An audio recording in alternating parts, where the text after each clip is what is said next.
On this episode of Tech Talk Taco Tuesday, we talk about if you should leave your emissions-compliant dirt bike stock or take the emission-compliant stuff off.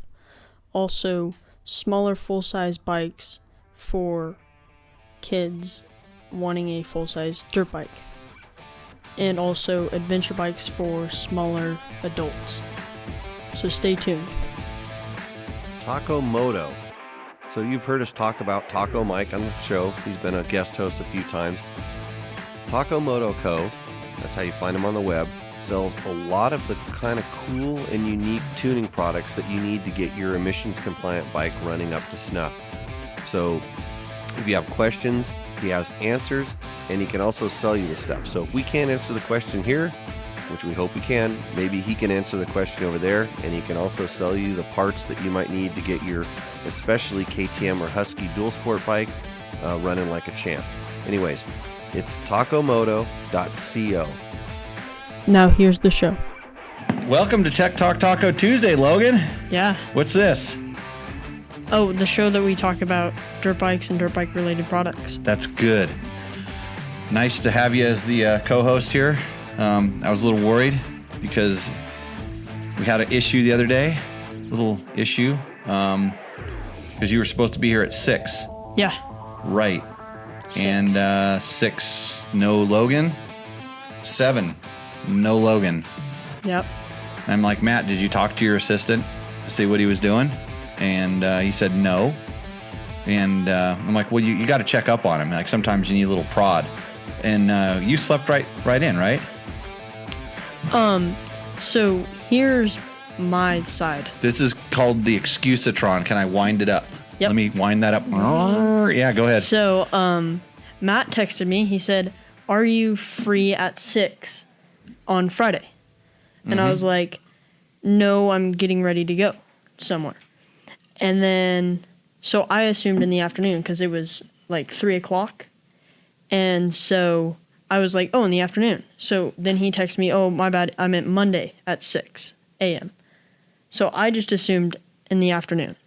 Because AM means the afternoon. A stands for afternoon. M means maybe for you. Afternoon, maybe you'll show up. Mm-hmm. Okay. That's why the world uses a 24-hour clock. Right. Well, Logan, maybe you are destined for military, where you will have to use those kind of numbers. You know, you'll have to show up at what do we determine it was 15, 17, something like 17? That was 17 for 5 o'clock. Yeah. So, 7 Friday. Welcome, everybody. Thanks for joining into the show. I hope you like our new studio, if you haven't seen it before. We have a little intro thing now, so we clean that mess up, even though we don't even know when we start here, because I was looking at my my little screen here, screwing everything up. We had echoes going on, the usual. We'll make it worse next time, I'm sure. So this show is brought to you by. Actually, we're gonna have a discussion about who the show is brought to you by. Yeah. Because the new minister of advertising is for dirt bike test is in our company tonight, and we'll pull up a throne for him, and he will start telling us how that means me and you, are going to get paid our due diligent host money for doing this show. Because like that thing behind us didn't erect itself, did it? No. You want to tell anybody why the one in the middle is a little smaller? So I missed it by... So the thing, while building these all 3 were supposed to be the same size. One, I missed by 10 inches on one side, 10 inches on the other side, and it's spun. Right. It's spun 90 degrees. But we spun it 90 degrees because it ended up fitting better afterwards. Yes. Yeah. Yes.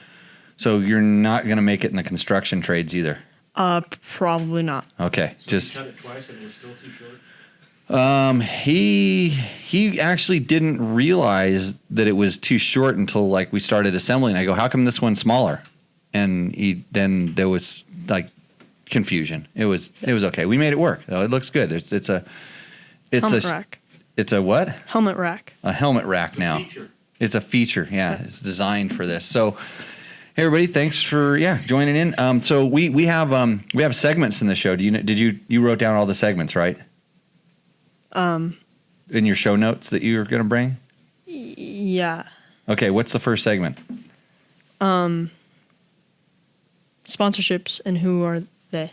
No, we're gonna get that's deep discussion. That's later. Mm-hmm. It's questions. We're gonna take at the beginning of the shows now. We're gonna take the questions that go up on the Facebook and the previous show's YouTube. So just so you know, because like at least 3 of you pay attention out there, out of the like 7 that watch this show. Hi George. We are going to take the questions that are kind of posted before the show because we can print them out, which I did for Logan here. And we'll take those questions. So your questions, if you ask them before the show, will get answered in the front part of the show. And then as we're going, we have all the streams going that sometimes Matt can actually put the streams up and you can see them. And if I were smarter, I would have remembered to have him give me the link so I could see them. Remember how we did that last time? Well, I mean, I can do this if you want. Oh, that screen? Yeah, if you want that. Do you need that screen? I can actually see I can actually see that this time. And I can see it here too, so I can do that if I want to check OBS, and I can do that if I want to check chat. Oh, we're still running that horrible screen. Oh Yeah. man, I look like I have a disease. Like, do I look healthy out there? I did makeup. Switch to Jimmy Cam and I went to makeup before the show. Is that my cam over there? That's Yeah. mine. That's Jimmy Cam, yeah. Awesome. Yeah. So Is my mic on, by the way? no. No. Oh, you want me to here? Hey, say There we go. say hi, Matt. Hi, it's Matt. That's Matt. Let me know if there's issues. Yeah, if there's any technical issues, blame Matt.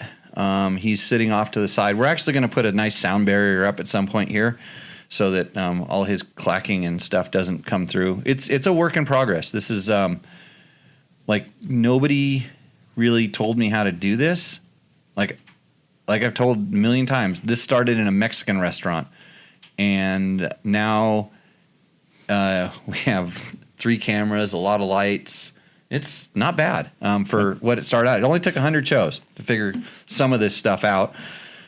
And now we're gonna have segments, like I said. So Logan, why don't you get right to it? I'm gonna kill Matt's microphone over there.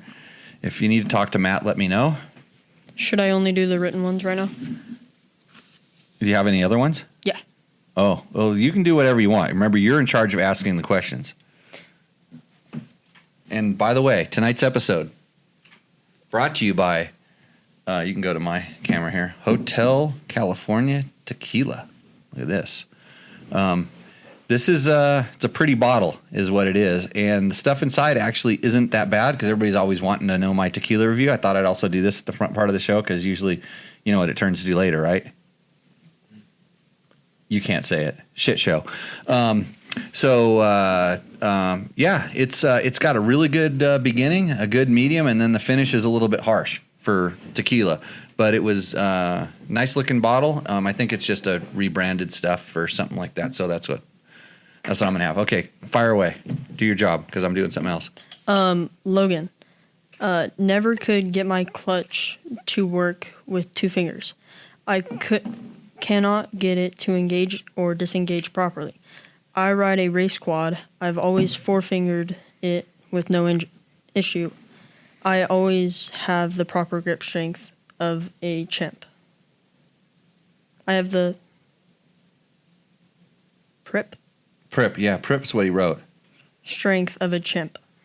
That's grip. You did good though. You got it. You got it right off the first one. So I noticed. I'll just comment on this. A couple things. He said Logan, which means you answer the question. Yeah. And he's riding a quad. Mm-hmm. And so I'm worried about the company you keep. So Yeah. you talk to your crowd. Right now. Yeah, that's fine to use 4 fingers. What? It's better to work 2. It's more advanced. But 4 is fine. For quad riders I don't know. or beginners. Beginners. 4 fingers for 4 wheels.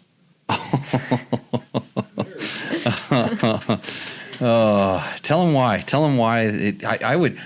Okay. I've raced a quad before. I'll confess. You gotta hang on tight to those things because they don't. So they don't tip over, but they try to buck you off. It's like riding a bucking bull, especially, you know, when they're solid axle and you're going off of jumps that are at weird angles and different things. So they're hard, very hard to ride, and you would want to hang onto the grips as much as possible. So when you are doing that, you know, whole hand, and the other thing I'm just going to say, and this applies to quad riders as well.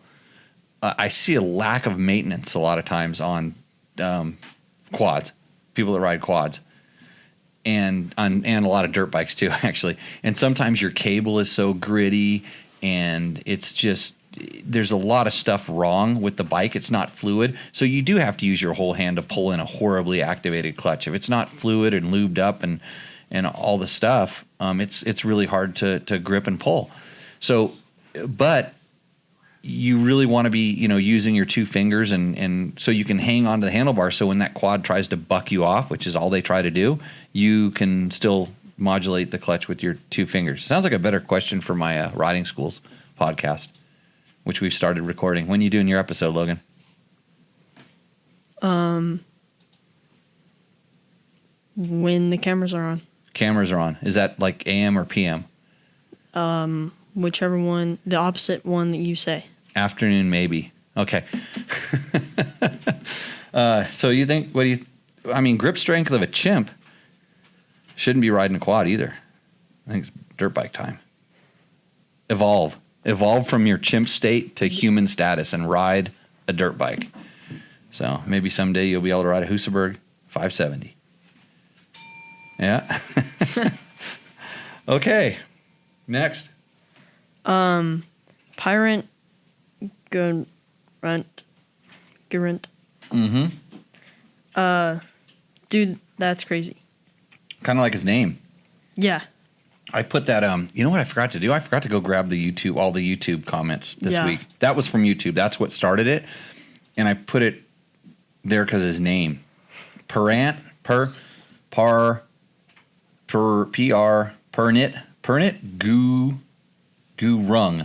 Pernit Gurung. How was that? Better than you said it. Yeah. Dude, that's crazy. That's what he said. He said that about the Christini all-wheel drive adventure bike, which has south of 1 million views. And I'm going to do, like I always say, one of these days, I'm going to do the follow-up to that video because there's some more explanation needs to be done on that. I mean, people are curious about it, so I wish the one that I had still worked because I have some more video of it doing crazy stuff. So we can add that, and then I can explain some of the reasons why that's such an awesome technology for an adventure bike. If you're curious, it's just like your four-wheel drive in your truck. You don't drive around four-wheel drive all the time, but when you need it, it works. And for an adventure bike, I think that's a very good technology. So, next. Supermoto Informer. If you combine the power of the KTM 390 Adventure and YZ250 FX, would it make as much as the Husaberg 570? Oh, and great job, Logan. Oh, that means you answer the question. I have never ridden the Husaberg 570. Whoa. Really? Nope. Not even around at the school? No. You're chicken. Never got handed the throttle. Okay. Your dad's even ridden it. Yeah. Uh-huh. Wow. Man, what it must be like to be you. Not able to ride the Husaberg. That's such a shame. So, yeah, I guess you can answer that question. Let's see. The power. Let's see. Combined power. So you have to add KTM 390 and YZ250FX. Is that with or with not a GYTR? GYTR, right? I always get the numbers. Cylinder head on it. Because people probably want to know about that. It sounds good, right? Sounds good. Okay. The combined power of those two bikes, I'm thinking about it. You know, they on the bottom end, even if you combined them both, it still wouldn't be the same. But maybe on top, it might beat them because both those bikes run really good on top. So I take the question seriously. Try to answer them as best as possible. I don't care how stupid they are. What's the thing? What's Giphy? What does that mean? Giphy. I think no. Is that somebody's name? Or is that something? Oh, you know what? That's a thing that was an emoji or something that was flashing on the screen, and that's what came through. You kids and your questions and your Giphies. Next. Tony Ray's Instagram. Supercross is in the street is wild. Supercross in the street is wild. That's why we don't do Instagram. What is it? It's a picture of that guy doing a wheelie and he wheelies over the back of the other dude? That's what it is? It's some dumb Instagram video. I mean, here's the problem is, like, if you do stupid stuff, your death is now going to be televised and posted on Instagram and everywhere. And I saw this because I cut that off. I cut that off. But it's a dude like doing a balance wheelie on the street. He's like a wheelie boys or something like that, and he's kind of going fast, and he actually rides up into the back end of another dude that's just cruising. And so the wheels are going, their wheels are kind of, he hit rubber to rubber, and his bike shot out from underneath. He literally looped out while doing a wheelie over the top of his bro in his Willie Boys gang. See, I think kind of looks like on this one, he hit a jump and landing on another dude. Oh, no, that's it? No, that's it. See, because you think about it, he was at a 12 o'clock wheelie. He's straight up and down. Mm-hmm. And his tire, the way it's spinning, hits the other guys that's spinning, and it gives him an extra amount of traction, because rubber to rubber is better than rubber to pavement, and it picks him up, and then it's enough to where it picks him up, and then he grabs traction at the speed of the wheel that's moving, because the ground's not moving, and so it actually throws him down. So it actually, instead of looping out, it picked him up and threw him down. Yeah. So you got to think about the forces there. What happened? But he was in a 12 o'clock wheelie. He hucked. He did he ended up flipping. He did a flip. But you can do stupid things all over the place. You ready to start doing Supercross, Supermoto, Street Boys, Willie? I tried to get you to, what was our excuse if you get caught by the police and you're doing a wheelie? You're riding a unicycle. It's not a motorcycle. Yeah, when the guy says you're illegal motorcycle, you go, no, bro, dude, I'm on a unicycle. Yeah, the front wheel never touches the ground. So we don't do that though. Logan doesn't do that. Mm-mm. So I'm pretty stoked on this fly that's cruising around in here. I know it's been attacking me too. Well, be careful. It could be one of my relatives. Yeah. Okay. Next. That isn't slapping a fly is not good podcast. No. Mark Deshane. How about Q&A on V8 Hemis? Oh, jeez. So Mark is obviously following my personal Facebook dilemmas. I have an older truck. I call it the Blue Flame that expired last year about this time. It dropped a valve seat, and it ran for a little while after in the process of dropping it, so it managed to make the piston holier than thou, and so it's been sitting for a year, and I just decided to rebuild it. So there's a picture of a pretty bunged up Dodge Hemi. So if anybody, I'll throw this out here, if anybody has a good deal on a 2003 to 2005, that'd be the 5.7 V8 with the EGR valve on the right-hand cylinder head side. I'm looking for a motor. In my spare time, I'm just gonna patch that little thing up. So that's it. Yeah, thanks, Mark. You don't run a junkyard, do you? By the way. Victor, what mods would you do on a CR250R to make a good light single track machine? No, I don't want a KTM or Beta. I am thinking lithium battery with an oversized stator and cooling fan. What else do you recommend? Let's let this snowball of idea begin. So he says CR250R, which is the two-stroke the Honda used to make, because Victor is a Honda guy, I know this. What would I do to make it good and light? Single track machine. In all honesty, I would try to get one that's pre-1997, so previous to aluminum frames, because you can get on those ones, and I don't know what changed. I think they changed something inside of the ignition. You can get a bigger ignition that will actually charge, to some effect, the lights. And because I actually raced one of those in the 24 hours at Glen Helen, the second year they ever had that race. I got kicked off the Honda team that we won it on the year before, probably because I didn't want to ride an XR600. No, actually, Johnny got better partners than me, and so I figured, well, we'd do a team and we'd beat him. So we took a CR250, which is probably not the best. The reason we won it the year before on the XR600 because the bike kept running and we had good lights. It wasn't the best bike in the race, but it kept running when all the other best bikes broke. So at the end, it was the best bike.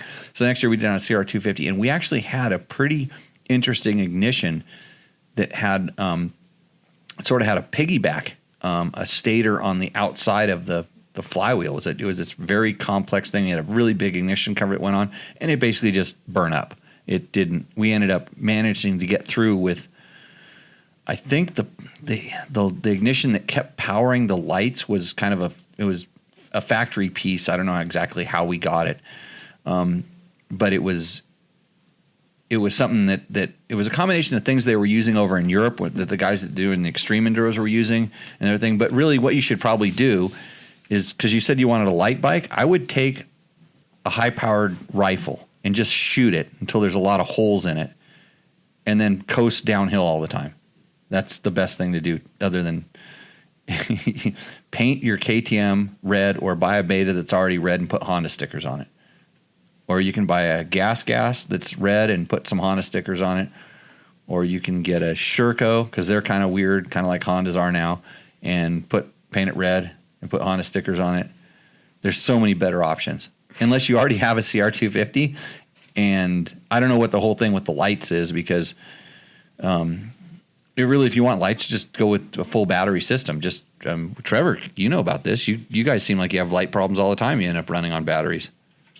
We do it on purpose, actually. You do it on purpose. Okay. And have you won before? We have. You have. You've won overalls.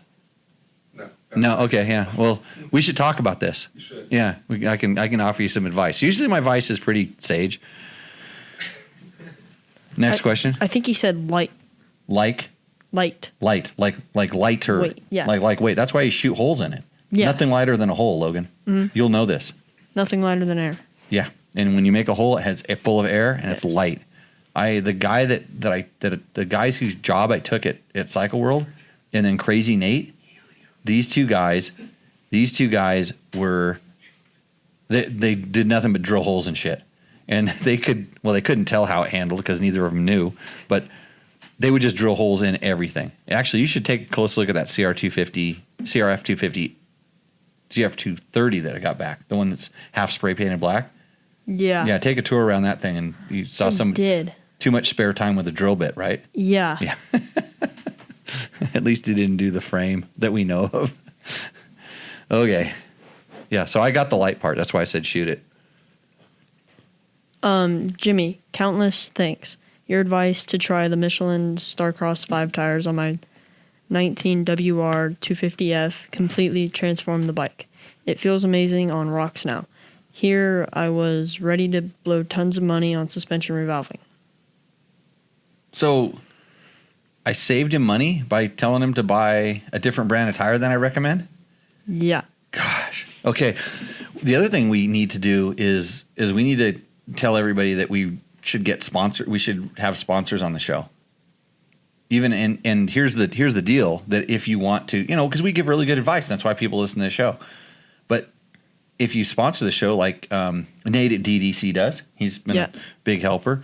Takamoto wants to send us/you money if you ever get your job done. I don't know. You can start in the AM or the PM, but the job needs to get done. Yeah.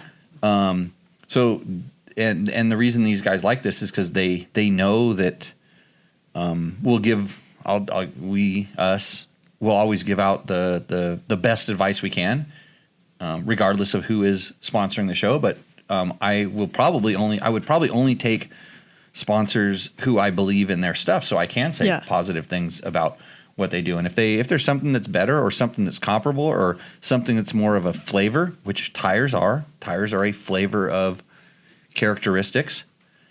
And yes, some are better than others. I mean, I can rank some down there, and my rankings tend to, I'm very particular about consistency. I like a consistent tire, one that's, that I can trust, because that's important, and consistency, and then durability and stuff like that. But so it shows that something simple. I mean, start with the easiest thing. It's like what I always say. Like, let's start with the best, easiest, basic thing, and then I'm glad. Hey, I'm stoked that what was his name? It was, which one was that? Oh, you lost that page already? Uh-oh. It wasn't Victor. No. You're lost, Logan? I'm lost too. Countless thanks. It's the first. He's the first name on the other page. No, it wasn't Tony. It wasn't Victor. No. We lost. It couldn't have been cut off. Whose was it? Is the name down below? It was someone from last week's show. Okay, yeah. Well, sorry I can't give you a shout out there, buddy, running the Michelin Starcross tires on your 19 WR250F. Yeah, good on you. And he was ready to blow tons. You can send us tons of money. We should get. Are you on? What's that thing that they're doing now? No, not Patreon. Not what you kids are trying to. It's where you actually do some work. It's called. Like you make an appearance, you say, you sing them a happy birthday. Cameo. Yeah. We should get on Cameo, Logan. Me and you will do cameos. We'll privately answer your question on Cameo, so the embarrassment that comes from asking that question doesn't go to the world. Is there a way how to do that on the website? I'll have a little button where you push Cameo, and then like our phone rings and we just go right to it. Yeah. Yeah, well, probably. You work on that programming and it can happen. You kids can do anything these days. Yeah. Next. Dan knows. Hey, Jimmy, what are your thoughts on removing the pair valve on my 20 Kawasaki KLX 300R with stock exhaust? Thanks. The pair valve. Power? It's a 20 Kawasaki KLX 300R. So pair... I'm pretty sure this is a emissions requirement thing. I'm almost positive, but I don't know what a pair valve is. EGR power valve, pair valve. Maybe Dan could clarify that for us in the chat if he's around someplace. But so the 20 KLX 300R is, and if it has the stock exhaust, pair. Think about the typos that could make this happen. Should we have a bell over here for when we put Bob to sleep? Should we have a bell? Like ding, ding, ding. Yeah, just like, yeah, you can just start. Let me just rapid fire that thing. I want to do it. Yeah. Yep. This show is so good, we put Mojave Bob to sleep. Yeah, don't fall asleep. Actually, we were kind of hoping he wouldn't show up, because think about it. There'd be no adults in this room at all. Yeah. It'd be like a party. Game on. Yeah. So don't have a heart attack either. Well, maybe that'd be a good thing. So, okay. I don't know what a pair valve is, but it's probably some sort of an exhaust emission sort of thing. And here is the plus and minuses of this stuff. They usually don't affect performance at all. They're kind of, what they're trying to do is they're trying to take the vapors that sneak out of your gas tank, or if you tip the bike over and stuff goes into the charcoal container, those valves tend to try to suck that stuff up and have the bike burn it. From what I've been told, oftentimes the bikes are, we can't say jetted anymore, but calibrated to expect to have a certain amount of fuel vapor in it. So actually by taking those things off, sometimes you're actually leaning the bikes out. sometimes when you and then so they run lean and they pop. Sometimes you take them off, then you get an exhaust leak. Sometimes it faults the computer, and then the computer goes into a default mode. I'm not familiar specifically with that bike, but I'm not the first guy to go run and take all of the emissions stuff off unless I know exactly what it's going to do and what you're going to accomplish. And now that bike's fuel injected, I don't know how tight they're controlling a lot of that stuff, how much it relies on the readings that it's getting to do stuff. But in the short term, I would ask what the main purpose, what is the reason you're taking it off? And is it something where you're going to see some sort of a noticeable increase in whatever you're looking for? Not necessarily power. Maybe it's drivability. I don't know. I have not ridden that bike, so I can't give you a super accurate answer, but that's my general overall take on that. Christian Gorgon. Greetings from Toronto. Jimmy took my Berg FX 450 for an 8-hour enduro ride.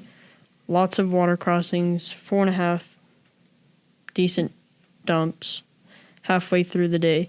My buddy tells me I'm smoking blue from the engine. So we stopped to investigate, paying particular attention. AR, Seymour.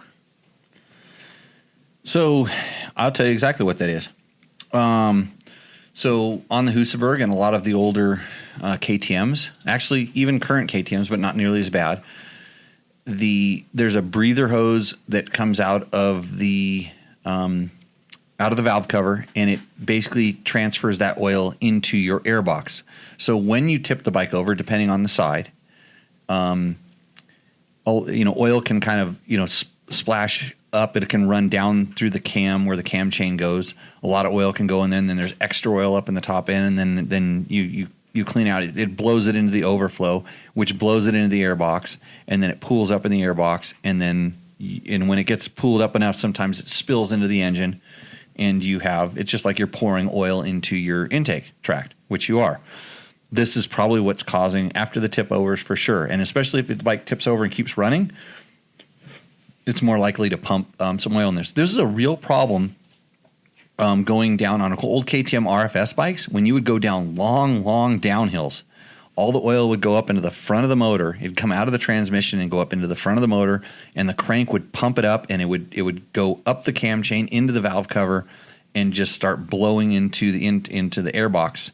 And if you went down a downhill that was longer than, let's say, 20 or 30 seconds of a steep, pretty steep downhill. We used to ride downhills like that, and it just would start bellowing smoke, and then it would start loading up too, because there was that much on really steep downhills that would be that much going in. But this is how I learned about that particular.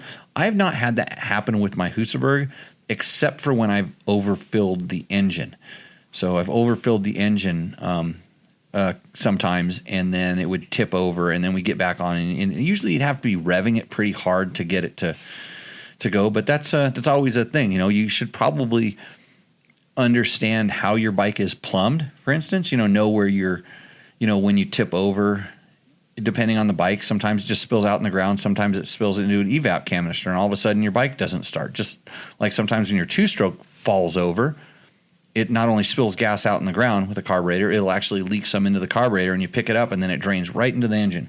And that's why they start up better, by holding them wide open. A lot of times in your bike stalls, sometimes holding it wide open, because that helps clean out the motor. It depends on the bike, fuel injected, carbureted, how it's plumbed, emissions devices, no emissions devices, lots of things like that.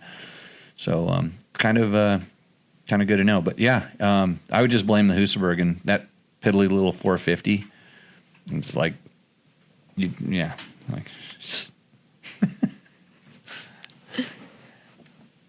Justin Smith. My 14-year-old kid is on a 2007 KTM 200EX. He doesn't weigh very much. XC. He doesn't weigh very much, and even after respringing to 67 Newton meters stock spring and 3.5 Newton meter fork spring, it's still a bit stiff. Too much static sag, too little rider stag. The bigger problem is that Seymour. Seymour. I need to see. Yeah. I'm just going to guess what the rest of the question is. Actually, I think I'm going to try to go back right now because this isn't helping me. I'm going to try to go back and see if I can see more about that question. Let's skip to the next one. What does TW Hicks want to know? And I'm going to try to find that question. Thoughts on setting up Yamaha T7 for a 5 to 100-pound rider or a different bike.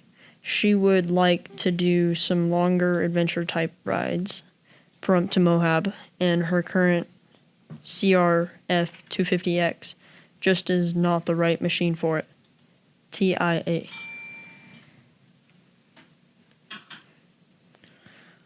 A Tenere 700 for a 5 200-pound rider.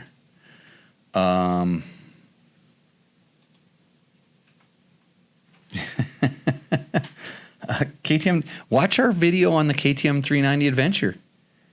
At that size, I think the KTM the KTM 390 that we built.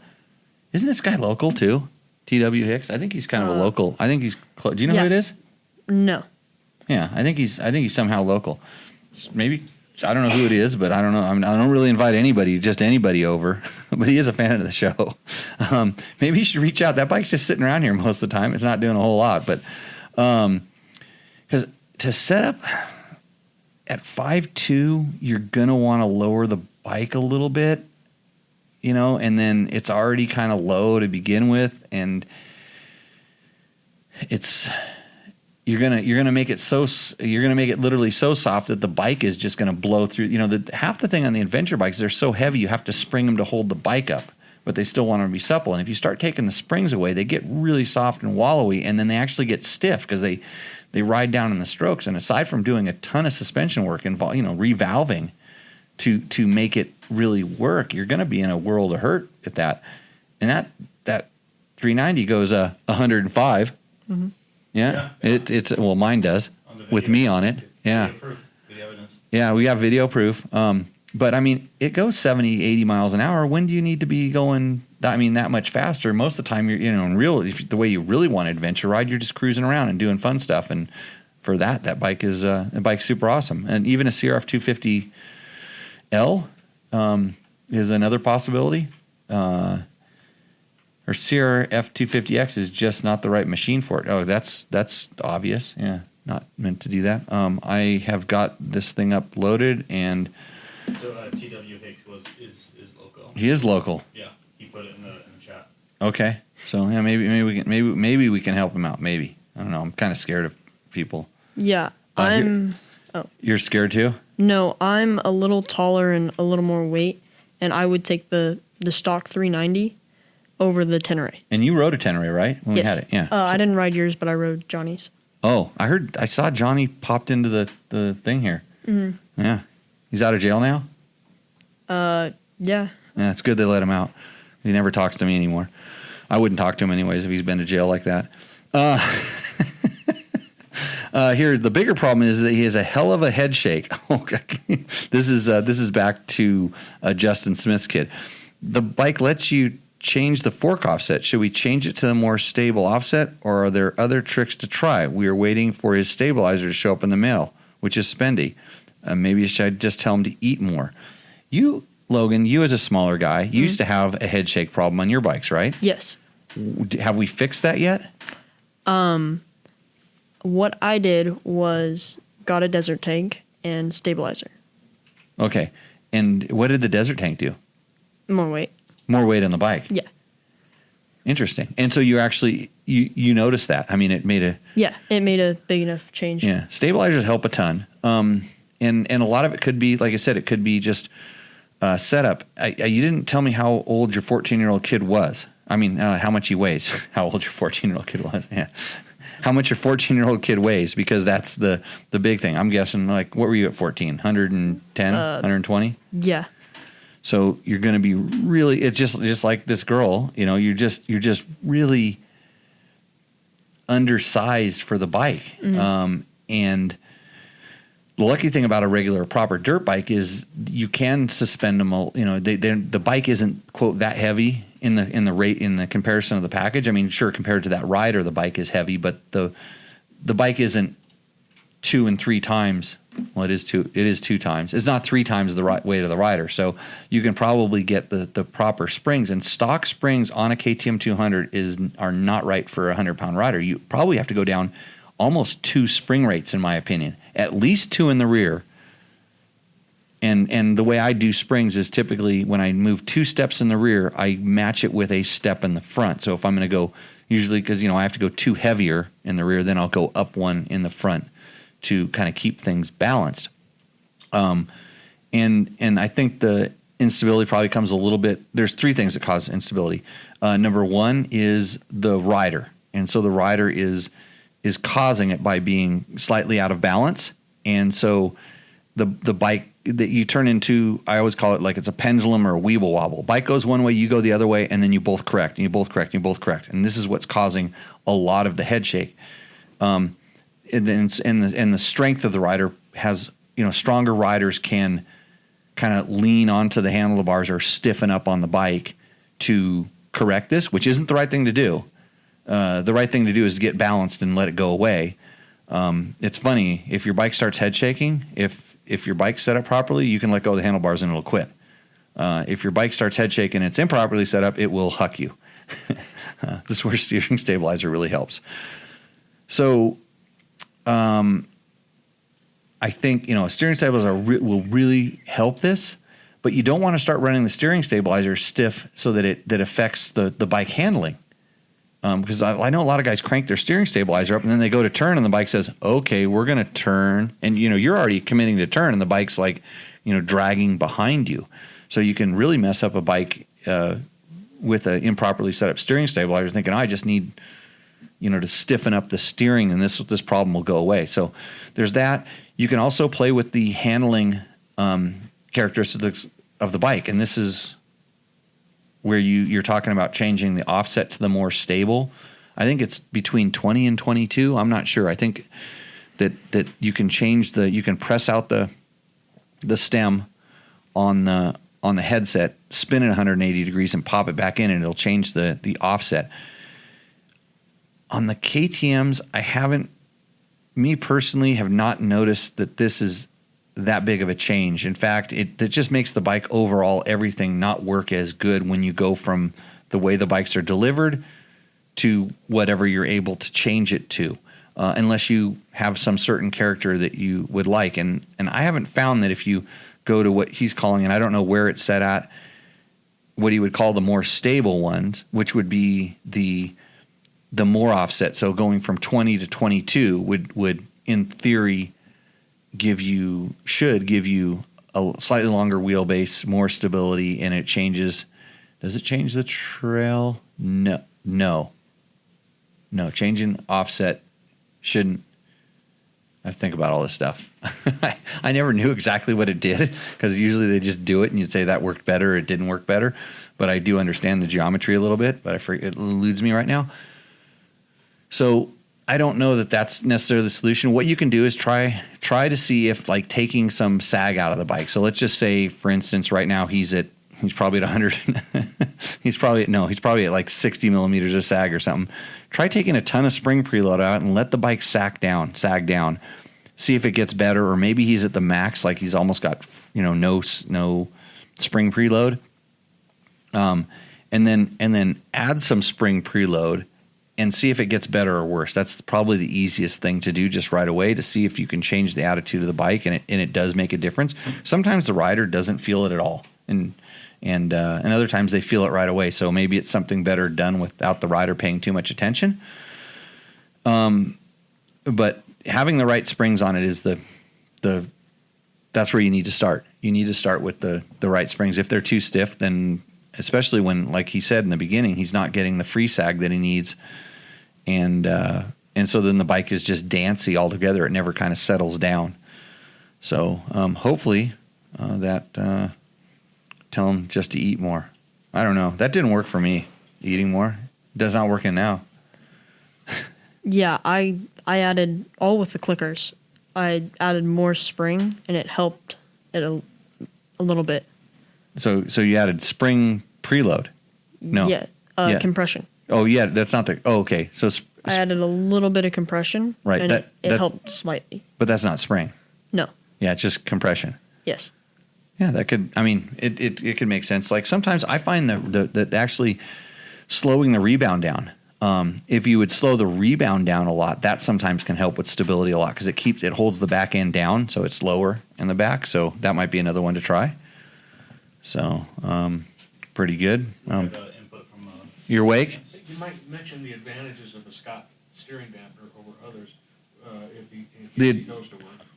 He says he's got one on order, so I don't want to. If I don't, I've always preferred the Scott's steering stabilizer because it has independent high and low speed circuits, and the reason that is better for me is because, like I said, if you have a damper that doesn't have high and low speed circuits, if you can only adjust the low speed, which is what everybody feels and what they think is important, it will. It'll slow the handling down of the bike, and it doesn't. It makes it go straight, but then the bike just doesn't turn, and then the bike. You never can get harmonious with the bike. You're out of bounds. Where the Scott has a high speed, so you can run a lot less low speed, and then you can tune the high speed up so that.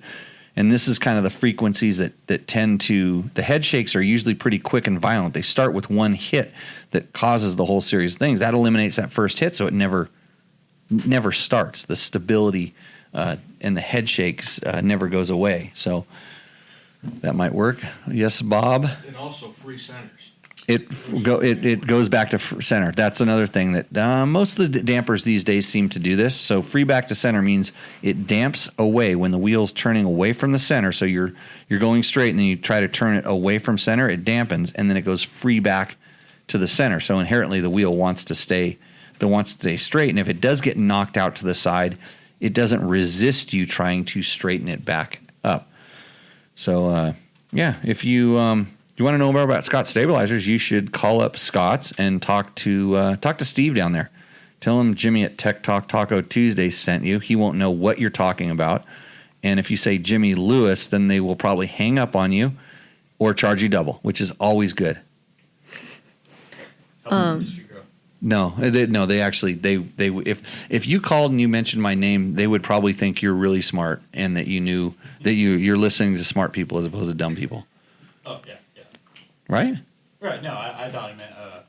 No, I meant that as more like you be giving them more money and helping the industry go that way. That's what I meant.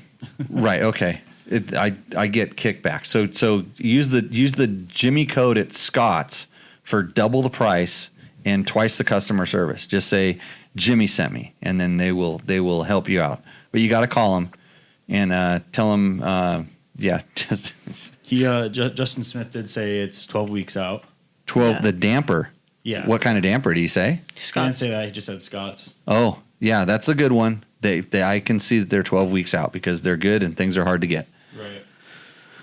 Okay, what's our next question, Logan? Justin Smith, or we can just pounder this.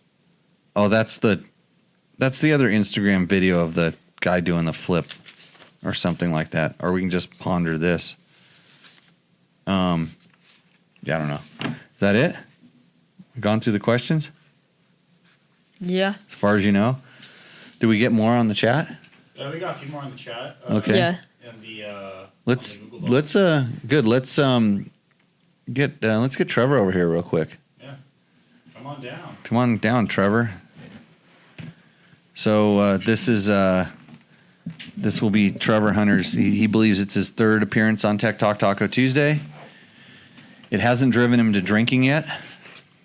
I'll give you your microphone 3. You're up there. You're gonna have to talk close into that one. So, yeah, let us know what you think of the question answering here. I can answer that last one. Okay, go for it. I like GPR stabilizer. Okay. Does yours valve back to center? Yes, It does. So it damps away from center and back to center. I believe so. Actually, they have a new one out. Mm-hmm. But I'm not sure if it damp. I think they might have changed it so the new V5 might not dampen back to center. I'm not 100% sure on that. Does it have high and low speed compression? Yes, but it's all one adjuster. Oh, It's really so it has all compression. yes, I think yes. Yeah. Do you have to put jets in it or something like that, or how would you tune the high speed? It's so good you don't need to tune it. That's You just run it. You run it. You run it. Sounds like a sponsor to me. They help me. They help you out. I can't say I've never ridden with anything else, so I don't really know what to compare it to. But I've had good luck with GPR. Yeah. So like I said, a lot of things are just flavors, and some people might actually prefer a damper that damps both ways if they're completely out of balance all the time. yeah, I'm one of those guys. When we talk about your riding and I watch you ride, what do I tell you?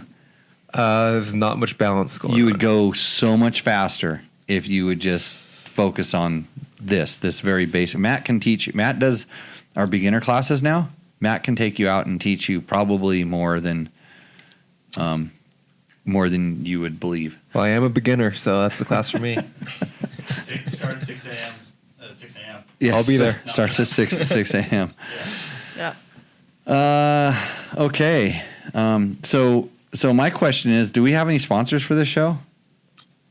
We have Jimmy Lewis, Off-road training? off-road training. Yeah, www.jimmylewisoffroad.com. It's where you can learn to be a better rider. Coming soon, the Better Rider podcast, where we will give away a nugget on almost every show that we remember to. And a nugget is like some little thing that you can actually go practice that will make you a better rider. But really, it's just a big, giant marketing ploy to get you into our new and soon-to-be-released online riding schools that will dominate the field of online motorcycle coaching. Just saying. I'll be looking at that one then. Okay, yeah, you're going to do it online. You don't want to come out here. No, you kind of scare me a little bit. You need you need the in-person coaching. I think actually, if Matt worked with you for like literally 15 minutes, if you did kind of some of the balance stuff that we do. Yeah. For about 15 minutes with him, and he actually took that and started thinking about it, it would help him a bunch. I'll have my gear on at 5:55 tomorrow morning. Don't tempt me. I'll be there. All right. Yeah, he's coming on strong. Are you? Oh! I screwed up. Hold on a second. Come on. My fat fingers don't work. Jimmy. Oh, come on. Okay, so back to the advertising. I guess you could say I advertise with all my hard work I put into this, which is non-existent. But I'm here, so we'll count that. I'm looking for your logo up in the background here. I'm right here. Oh, in person. Right. Yeah, you're wearing your sponsorship thing. You got your sponsor shirt on there. That's good. So Trevor, you went and did a GNCC not too long ago. I did the snowshoe. I think it was 2 weeks ago now. It's quite the experience, and Jimmy warned me, and it went just as he said it would. Cramps? Lots of cramps, lots of losing balance, lots of picking the bike up, but it was fun. So you're a desert guy. In your world, there's only one district, and it's District 37, right? Yep. Yeah. There's nothing outside of that. Nope. And you're kind of a Grand Prix guy. Grand Prix / desert. /desert. Means how often do you do desert races?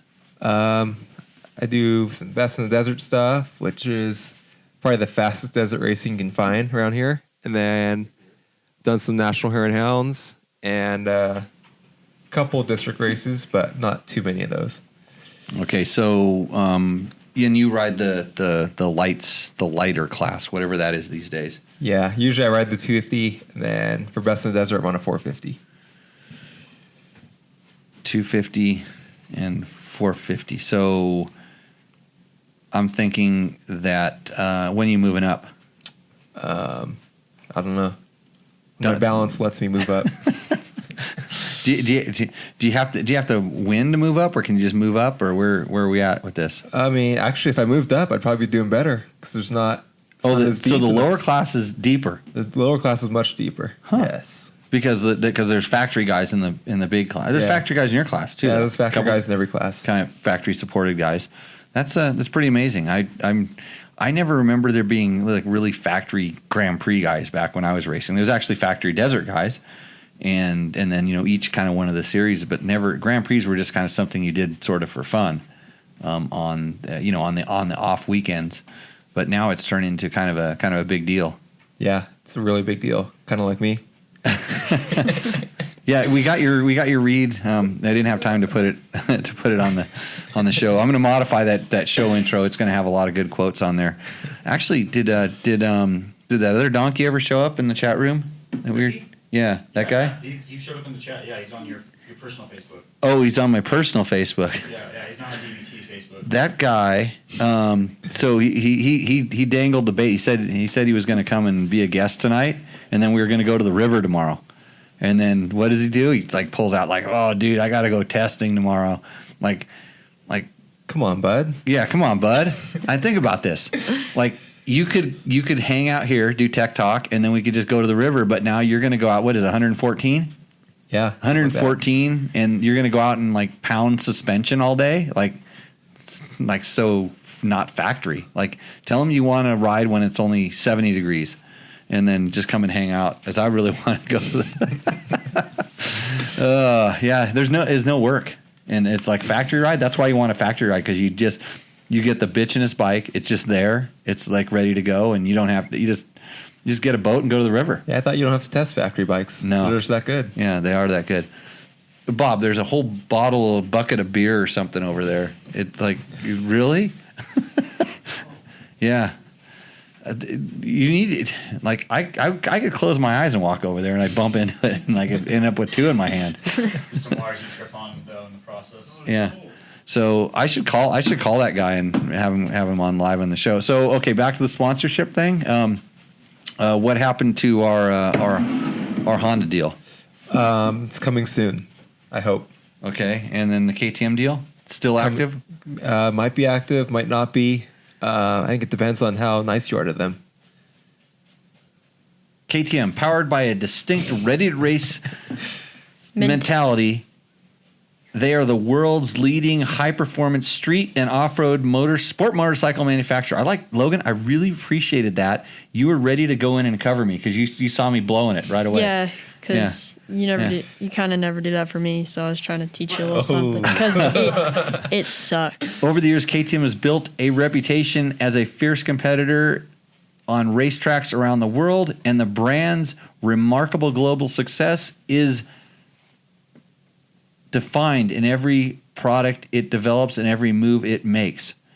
How many KTMs do I have? Too many. Too many. For you? For me. Yeah, and I have a lot of them. I have been a KTM guy since 1990. So since they started paying you. That's how you become a guy, right? They just pay you and then you're a guy for life? Back then, you'd better be getting paid to be riding one of those things. Or that's what everybody thought.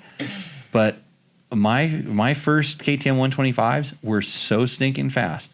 It was like cheating. And so it's like you're riding a 250F and you're doing everything you can to make your bike faster. We just put the GYTR head on Trevor's YZ250FX. He's a Yamaha guy, by the way. Yeah. And I helped facilitate making him a Yamaha guy because he tried to be a KTM guy because he thought it'd be cool because all the cool guys ride KTMs like me. I wanted to be like Jimmy. But. Yeah. So he tried, but it didn't work out for him. Nope. It just didn't fit. So imagine you're doing all this stuff to make your bike faster, and there's this dude that just pulls up on stock bikes, KTMs in my day, and would just smoke you. I wouldn't even have to try because my bike was so fast. Even all the Yamaha and Kawasaki guys, and they were factory guys in the desert at the time, all they did was protest me because they thought my bike was a cheater, and it was stock. They were that good back then, and they could have only gotten better until now. And I know they have because look at who wins Supercrosses. Yeah. What about outdoors? Well, they're taking a break. Yeah, Yamaha. Taking a break. New crew. Yeah. Well, you got to go get a European guy to be able to ride those things, I guess. Whatever it takes. Yeah. We don't talk about racing here. So you did a GNCC. I did. You're going to do Vegas to Reno coming up here. Yep. I got Vegas to Reno. You guys going to ride some dual sport tire? Maybe. Have you guys been testing tires? Not since we started running that dual sport tire. We don't need to anymore. You have did the guy that beat you Run a dual sport tire. He had a rally tire, whatever that means. Right.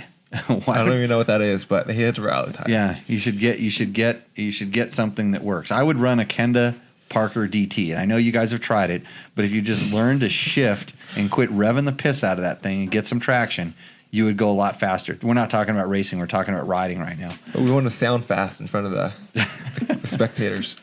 Well, then don't slide off the side of the road and come in nice and straight on your brakes, and then set the bike up for the turn. Don't skid into the turn, waste time, spin all the way out, shoot rocks all over the photographer, meaning me, Trevor. That's right. I got it on video, I think. I don't know if it's on video or the camera. I showed you the picture, right? I got the picture. Yeah. You could see it, right? Yeah. Wheels are out of line. Yeah. I mean, that was on purpose, though. Old Rick Dog was straight up. Just he was on the brakes nice and straight. He was done braking while you were still skidding, and then he was on the gas while you're going trying to pick the bike back up. Is that why he beat us? No, he beat you because he was riding a factory Honda rally bike and he didn't have to stop for gas. You know that. I knew it. Yeah. It had nothing to do with riding skill or ability. It's Zero. He had better pits, better tires. Like you should make. You see how you wind up the Excusatron, just like Logan did at the beginning of the show. I will say he did a pretty good pit. I was a little jealous. My dad and Kurt, they failed us compared to Johnny and the Honda guys. Yeah, it's at that level everything's a team effort, but that's a cool thing about the motorcycles. Once you're the guy on the bike, you're the guy on the bike, and you play a much bigger part. You have way more time to do stupid stuff, throw it away, not do your job, but it does come down to, like, if your pit crew screws up, then the good thing is then you can just blame them. Yeah, we'll just blame them. So, oh no way, Sal's on here. Sal, and I would have a hard time pronouncing his name completely. This is what's cool about Sal. He was a factory Mako mechanic back in the day. Really? Which is gnarly. Like, Makos were the bikes, like they're the Husabergs for me. Like, if I talk about a Husaberg all the time, like Sal was working on these factory bikes that were the bikes that I wanted to have a chance to. They would have beat your 90s KTMs. Well, they were before that. Oh, right. I never really got a chance. I still have not ridden the Mako. I don't know if I want to ride like the Sand Spider or the generation just before it, or everybody tells me I should ride the Twin Shock. But that's just, they had a sound. They were known for big horsepower, and some of the guys on my rally team worked at Mako they were German guys that worked at Mako back in the day. So, but Sal was actually at KTM when I had my first factory ride. There were at KTM North America at the San Diego offices. There were 3 people. Really? It was Sal, Scott Harden, and Tom Moen. that was kind of it there, Yeah. So, anyways, no, it's interesting to see who's popping up there. So see, have a little bit of history there, but he was the business. He was working on the business, and he's very involved in KTM's business and has been for a long time. But has really interesting stories, and I mean, I'm just lucky from all the different people I've met in the industry, and I hope someday, Trevor, that you just look over at me and you think the same. I've met you, so my life's complete. See, we're still working on a relationship because you need to start bringing some of this advertising money to the table here. This table specifically, I want it brought in bags, like, of cash. Should we talk about motorcycles? Because I want to buy more motorcycles. But money's better. Well, no, it'll get transferred straight into motorcycles. Actually, I'll probably give most of it away to you clowns. So, okay. What other? Did you have some questions for me? Did I? So you were asking. So when so Trevor is more mechanical than Matt, which isn't saying a ton. Yeah, that's not hard. So Matt has a Husaberg, by the way. Matt owns a Husaberg. Yeah. Wow. He has a 300. He bought it from Mojave Bob. Blue Crew. Blue Crew. So Blue's blue. No, Bob actually, like, he knew the thing was on its way out, so that's why he sold it to you. Because he does this to me all the time. He'll like, hey, Jimmy, I got a bike. I'll give you a good price on it. And like, I spend 2 years unbobbing the bike. Like, it's amazing what, like, little things he can get into on the bike. So I have no idea. I'm pretty sure 80% of your mechanical problems were from Bob. From Bob, yeah. But I mean, the fact that you still struggle with the air filter oiling equation. No, because I was used to the spray on one, and I've always cleaned it with like just the air filter cleaner. I've never done like the gas technique that you did. Okay, yeah, Gas. Yeah. we used gasoline yes. a couple times.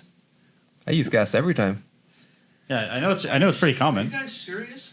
Yes. You know what's in car gas? Oh yeah, I made him wear gloves. No, you're It's okay. Yeah, no, I was always. Hey, used we to needed cleaner kit. something to light the bonfire afterwards. you Okay. can buy solvent. Oh yeah. Not in California. Yes, you can. No, It's not Stoddard solvent. anyways, it was the closest thing we had. But that's a whole different story. Like even there's oil changing was kind of difficult sometimes. Only on Actually, 4-stroke. You should research the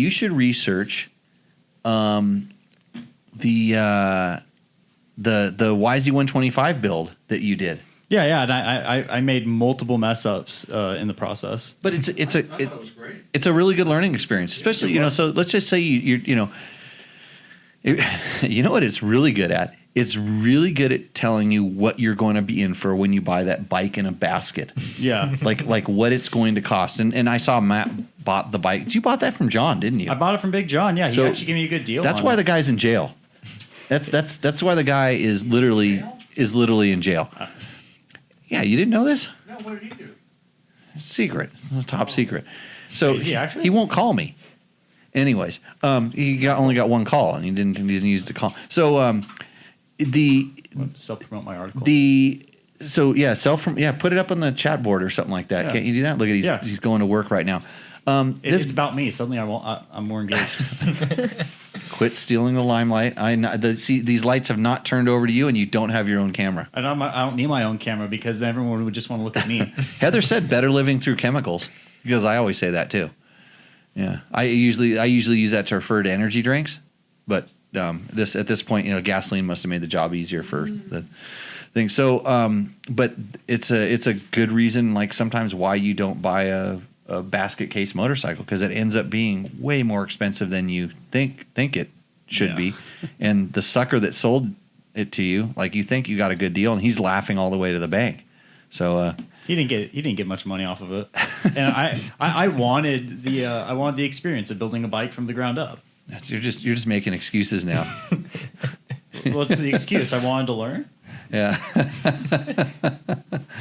I did feel bad though because I remember in the last article he actually did the photos for me, and I forgot to credit him in the photos.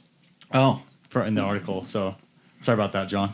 were the photos? Did I say they were horrible? I don't know. You actually didn't look at the last one. Scott helped me with the last article. Oh, I must have been buried. Right there. When are you going to do a bike in the box, Logan?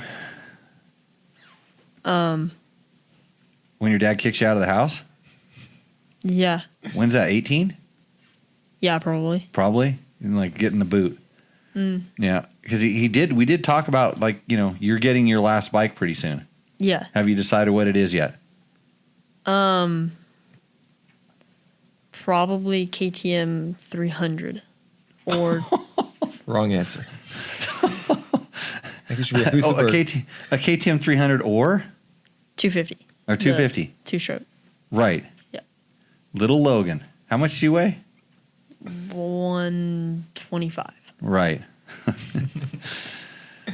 Yeah, I think you need a TTR 125.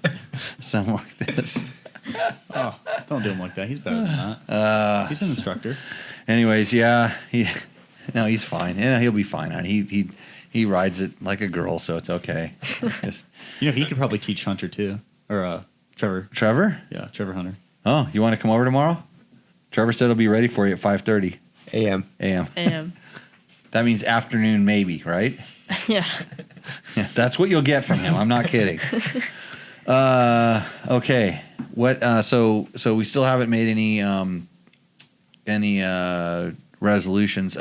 So Sal actually gives us some good advice. Air filters should be soaked from the inside out, not outside, so the filter can be oiled evenly. And I should know this. Hey, I raced in the desert. I never sucked dirt and to any quantity that ever stopped me from finishing a race. So I'm pretty good with that. I actually with all the bikes that we have, don't get me started on the last guy that used to work here. That right after I put a fresh top end in the KTM 500. The oil filter was not, the foil was not, you're not the only one in town that can do it wrong. Right around the grommet, there was absolutely no oil whatsoever. It looked like it was oiled okay. No oil there, and sand right in. So, failed top end longevity test. That's the cylinder we dropped off. Oh. So you remember the one we took to Yeah. Custom Craft in Vegas? Yeah, so we're hopefully sometime soon I'll get a new re-Nickel cylinder back. But it still ran for another 130 hours or something, but it started making some loud ticky noises that I don't like. So, okay, let's go back to our next section of questions. I think, Yeah. so Logan's got him? The, Look at this. We got some new technologies here, some communications that I suggested and these guys made happen. Actually, I would like to thank my sponsors today, my team around me. Like to thank Trevor. So you should probably go watch the KTM 390 video that Trevor, he did all of putting the links in the video. So when you watch the video, it does fancy stuff. But more important than that, Matt over here edited that all together. So My first video. His first video and his first you were not first time photo modeling, but you were the rider in there, and I made him ride like a beginner. Yep. And I'm really good at looking like a beginner. But you're not a beginner. But I said, look, sit down and look like a beginner. So Matt faked the beginner scenes. But pretty good. Good information on the long term 390 adventure where we did a bunch of modifications, and it's no longer a beginner bike. So check that out. Share it with your friends. That was good. Logan showed up about 15 minutes before the show started, or is it 20? 19. 19, right? Yeah. He missed out on yesterday's things, but you did. What did you did? You started half of the bikes. Yeah. How come only half? Was it too hot? Tire. Switched out the tire. Because you changed the tire. Yeah. First time? Unassisted? No. No, you've done a tire before. Yeah. Here. Yeah. You took the tire wheel off the bike, and I didn't have to do anything, and it got back on all. Because this one, all I did was patch the tube, which is like, I didn't say that I actually patched the tube. We're like out of 16-inch tubes, and so problem. So okay, so good. You got that done. I forget. I forget this. You got to remind me sometimes. So that's good. But otherwise, all the bikes would have got started. Probably. And Matt instructed you on how to do that, right? Yeah. Okay. Just checking. I'm trying to figure out how this thing how it works around here, because we need an adult supervision at some point because it's not working. Okay, and then so everybody's been helping out getting this thing. Between Matt and Logan, they've been testing all these cameras and making things work, and it seems like it's working out pretty good. Yeah, I think the audio is a lot better this time. I haven't noticed it being out of sync yet. Chat, if you do notice, just let me know.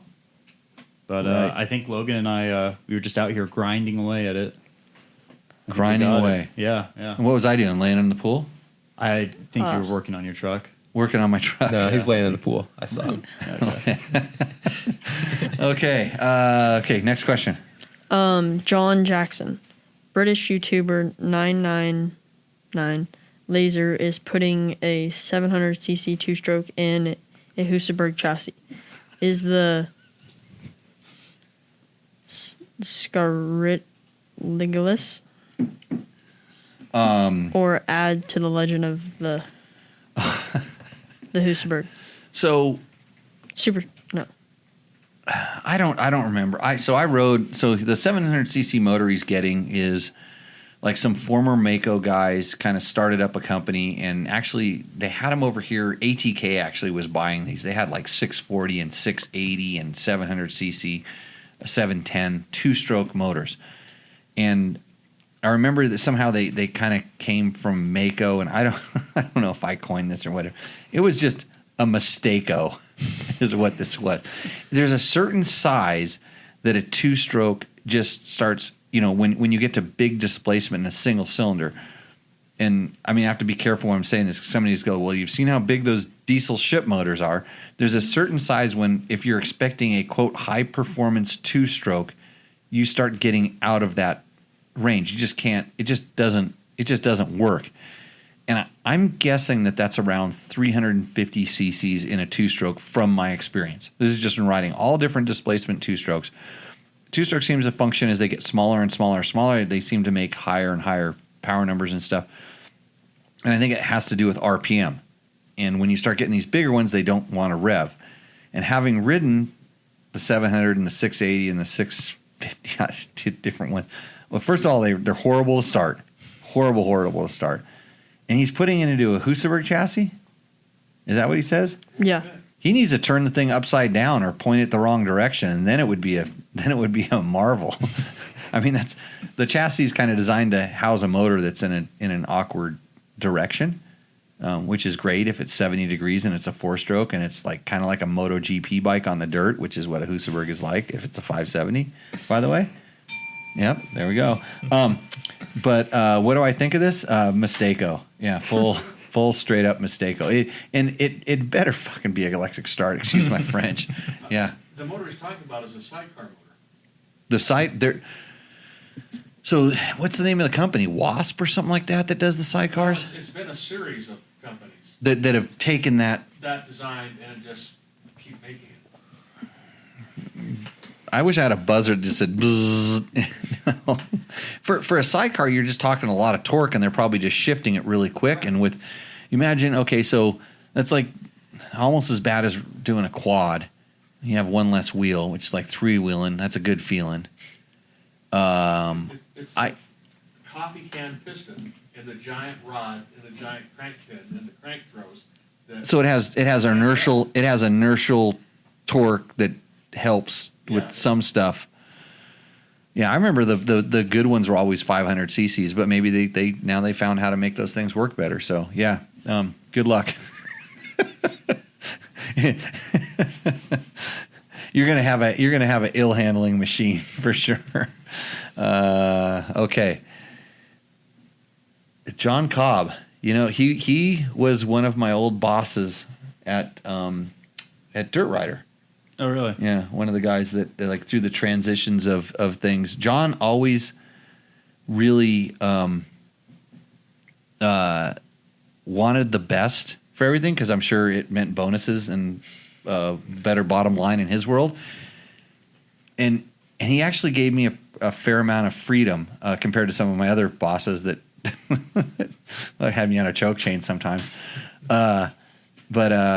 Yeah, it was always interesting to see these guys that understood the magazine world. You know, they knew publishing and different things, and then they'd come and we were so enthusiast media and such a core niche enthusiasts. You know, and I know my audience, I know our audience because I'm one of them, and that's why I can relate to you a little bit. And like him, see, he's already checking out T-shirts. He's probably trying to buy a Pulp MX T-shirt right now. No, this is the guy he's talking about. Oh Jesus, he's not doing it in that Husaberg. What's he doing it in? He cut the frame. Well, no, that's the old. So that okay. Old Husaberg? Can you, share that image with me? And I can put it in. Yeah, the chat. Logan, share that and he'll throw it up in the chat. Holy moly! Okay, so he's doing it in the last Swedish Husaberg. But it was kind of like KTM had a little bit of grasp on them at the time, but they still hadn't integrated any of the stuff KTM had learned. So if anybody wants to know the story, KTM bought Husaberg for their 4-stroke technology. Husaberg when Husky got sold, the 4-stroke guys went and started Husaberg. That's what Husaberg was. It was 4-stroke force. It's all about. They were onto something with their 4-strokes, which is completely ridiculous because there's no way a 4-stroke can be as good as a 2-stroke. We know this. This has been proven. Fact. Yeah. 125 is always the best. Yeah. HC Yamaha released. We just go off the rails here. So let's get back to the Husaberg. We'll talk about the YZ125. We should.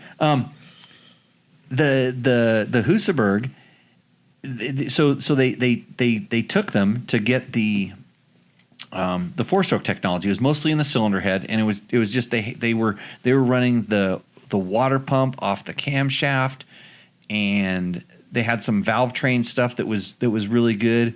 And it was essentially the lightweight 4-stroke that instead of like copying rip them off, we'll just buy them. And they got some of the engineers, when KTM bought them, they got some of the engineers and they said, oh, we'll let you do some goofy projects here and you can have a way bigger budget than you have working out of your garage.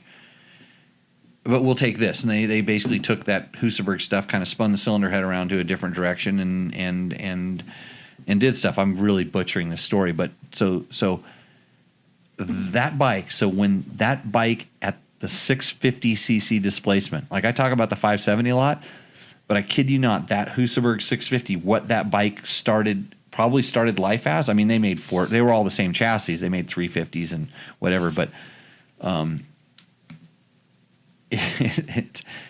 so the KTM RFS bikes weren't that bad, but they did have some stuff that was wrong with them. Everything that's wrong with, because that has the PDS suspension that still runs up the chassis up a little bit different and everything. But good time. That guy's gonna have a great time. He's not even using that's probably better than using. At least it fits in there. It would not fit in the current one because the gas tank is where's he gonna put the exhaust pipe? It should do a 360 over the top of the seat, so you can cradle that giant exhaust pipe. Yeah, there's no exhaust in it. No, it's kind of brand new.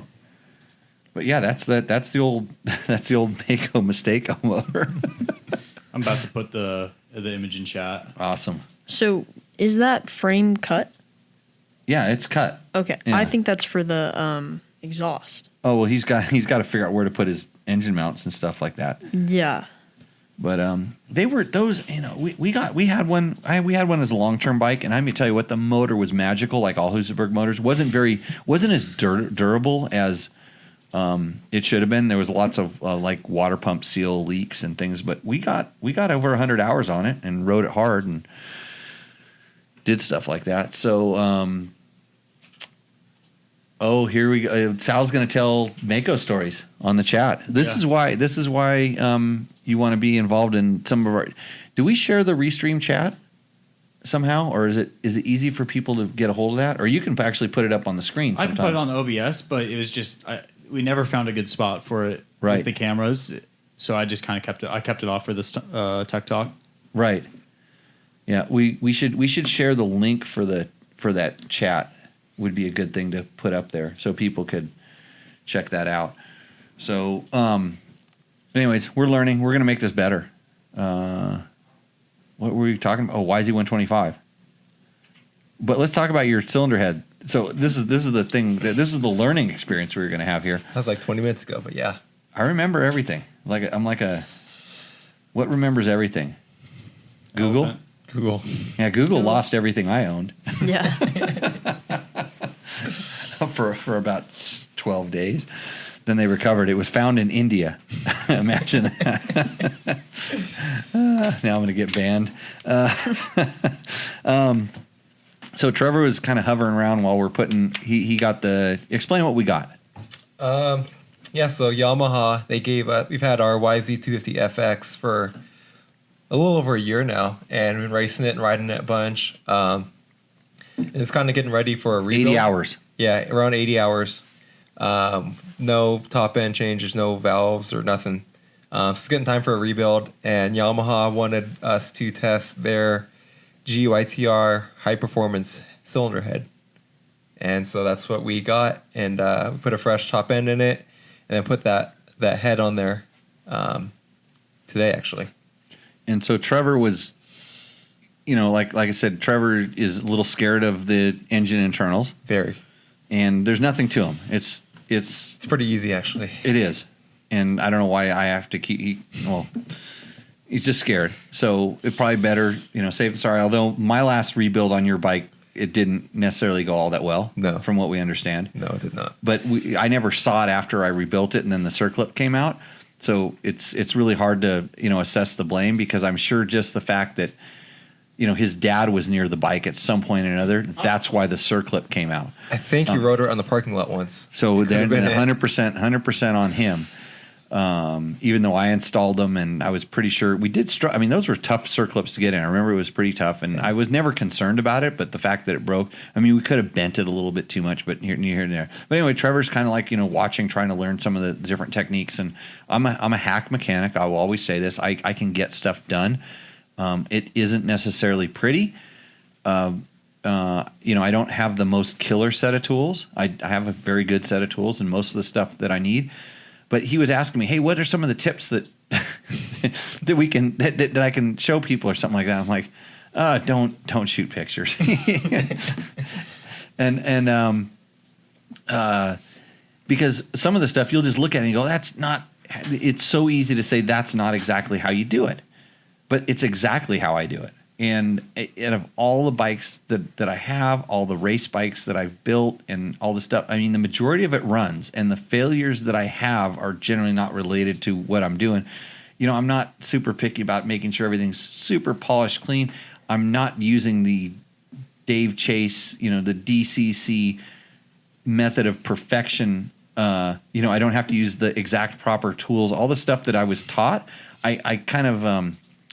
we'll call it blended. I'm like a fine blended whiskey, that I've taken the best from everybody and assembled it into one, except like if you were to go to a really nice restaurant, generally you have to wait a long time.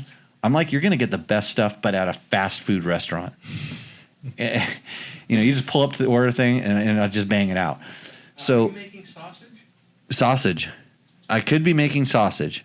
I don't know. Trevor said the bike started. That's what it sounds like. Yeah. So take all the best stuff, homogenize it into make it work and get it done. So we were talking about interesting things, like he's like, well, what kind of tips, because he wants to give you, the viewers and stuff, different kind of tips. And I'm like, well, you kind of don't want to say this because there's 10 other ways to do it. And then there's 5 other ways to do this and that. But you notice when we started getting technical with things like torque wrench, what happened? We went by the book? Torque wrench came out. We went by the book. When I got confused, what did I ask for? The book. The reference manual, the manual. What did it say? And because that's the go-to default that always seems to work. And there's other times when the book will tell you one thing. Like I was, and you saw me how to back extrapolating the torquing of the cylinder head on the YZ250. They tell you to go to 60, take it back to. No, I'm sorry. I don't know. Don't get me right in the numbers, but they said take it to what, 50? 30 foot-pounds? Newton meters. Newton meters. Oh, whatever. Yeah. So don't worry about the numbers here, but take it to 30, back it off to 15, crank the bolt 60 degrees, then do that with the next one. No. You took them all to. You took them all to one at a time. All to 15, all to 60. Then back them off one at a time to 15. And then back 60. And then back 60 degrees.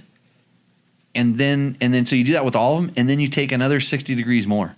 It was it was like you're torquing the head on a Caterpillar diesel motor. Have you ever had to do that on a Honda? The Honda does not have that detailed of. They have steps on torquing sometimes. Right, but that sounds like they've got a warping problem in the case or the bottom of the cylinder. Well, the motors these days, Bob, are so light. They're really working on making things light, and maybe the cylinder, is not, because it's, the studs are dropping down all the way to the case, and they're not really holding the cylinder. Well, I mean that's there's airplane level technology for dirt bike people. Right, airplane is because of durability. They can't fail. Right. Yeah, these things they can fail a little bit, but it's just So the answer is, if you want to do it right, do it by the manual. Learn how to do it by the manual. But when we were doing this, you notice I kept going, well, what's the torque we're trying to arrive at? Like, what's the actual torque? I understand these steps, but I kind of wanted to. I was like, kind of maybe trying to think of is there a quicker way to do this? Is there a more efficient way to do this? Because it was kind of confusing. And then we did make a mistake. We actually, when I put it back together, I had it all timed, and then just when we were kind of trying to set it up, I actually rotated before I put the cam chain tensioner. I rotated it backwards, and it jumped. And when it jumped, I told him, I said, "God, I think it jumped." And so, but anyways, I wasn't sure, and we put the cam chain tensioner in, and I kind of glanced at it quickly. Okay, it's still on. It had jumped, but we spun it over slowly, and Oh, click. It's like, okay, what's the problem? And it's like, you remember when I said it jumped? It jumped, and so we went back and, did it. But this is what happens with anything like that. You kind of go through the steps, even to the point where we're setting the rings on the piston. And I've been taught many different ways to do this. I've watched, lots of different really good race mechanics do it, and everybody has their own little secret and all this other stuff. And even when we were looking at the GYTR head, which is it comes as a ported cylinder head from Yamaha. It's probably CNC machine. And it's funny because you look in there and all the stuff, you want to see this perfect, shiny, like all this finish and stuff like that. And I know, look past that. That's not what really does the work. It's where the valve seat contacts the valve. That's where the horsepower is, down at the bottom. So that's why I kept shining that light down there. I wanted to see the difference between the stock one and, yeah, they've done some work in there. Was it the way that I was taught was the most horsepower making way? No. But it's the way that makes horsepower, and it will last a long time. Mm-hmm. I know this. The way that I know how to make a lot of horsepower lasts, I think, 6 hours on a current head. It's expensive, but it works. If you want to hack your head like this. So, in reality, when we start talking about the dirt bikes, and this is why I want to go out, because I have the WR250, which is now converted over to a YZ250FX, basically, because the motors are the same and ours is stock. We have the competition ECU, which still trying to develop some maps for. Thanks to Logan for letting me have the muffler off his YZ250. And so we can go do some roll-on. So now we can do some back-to-back to see if that thing is a roll-on is essentially like a dyno. And we'll just go out and do them, at a undisclosed location where I have a drag strip. It's totally legal to go drag stripping. And we'll see what it does. So that's what we'll probably do at like 6:45 after you're done with your balance training. Perfect. Yeah. So what do you think of the new YZ125? Looks wise, I'm a little undecided, but I'm excited that they changed something. Hopefully it's better. I thought it was pretty good before. I wasn't really looking for any changes, but it's interesting that they did something after so long with no changes. Does it look like they did much? It looks like the same bottom end, right? I believe the cases are different. The rod is different. Cylinder, piston, all that they said is changed. Yeah. I believe. I mean, you could easily slap a whole different top end on it and probably get a slightly different power character, but I know the V-Force reeds will help because that's something that's a mod I've done on my YZ125s and been very happy with. Yep. So, yeah, I'm excited to ride it. I hope you stay in good graces with them, and I get to be your test rider at the YZ125 intro because I have probably in my lifetime more YZ125 time than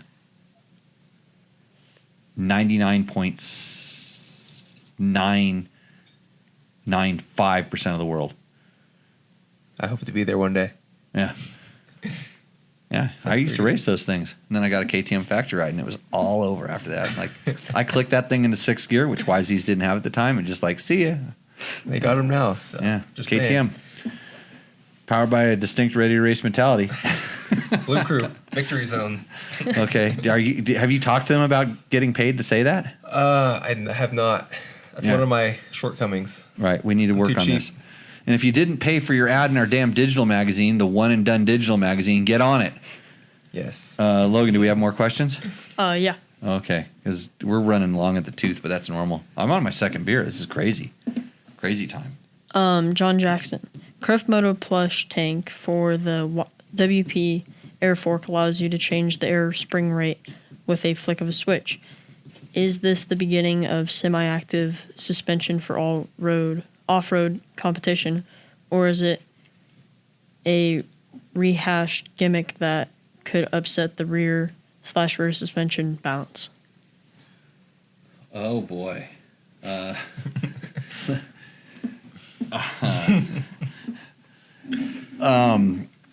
So this is a brand new thing that Kreft Moto. By the way, Kreft, please send my shock back. Kreft is great. I know. I need to call them. They're working really hard, but I'm picky.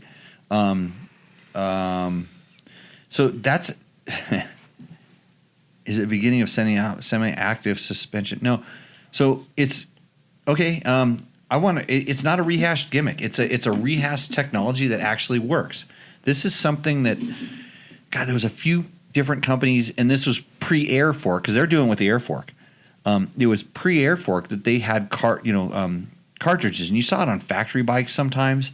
And I think the factory bikes were using it to get extra air volume, and they were doing some other stuff inside of them.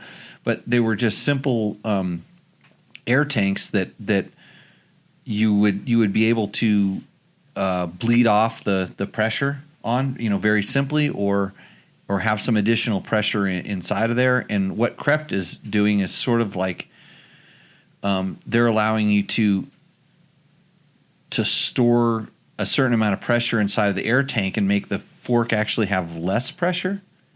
And then if you want it to go back in, you can go back in. So you can do essentially two different fork pressures, which is like having two different spring rates. And it's not a gimmick. It's actually really cool. I remember, I'm trying to think of the company. It was TBT Suspension or someone had these. I still have the air tanks, and I always say if I ever really start riding a single bike, because the problem is once I put those air tanks on, and this is a conventional forked bike, and I was putting them on KTM's with the open cartridge fork. Once you put it on there and you start getting used to using it,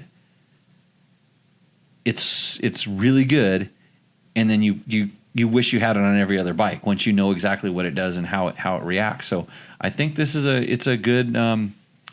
it's something good, and especially if you're riding in a lot of varied conditions. And for me, it was like we would go kind of ride like extreme enduro stuff up in the mountains, then we drop down in the desert and you get into hoops, and I could have essentially two different fork settings.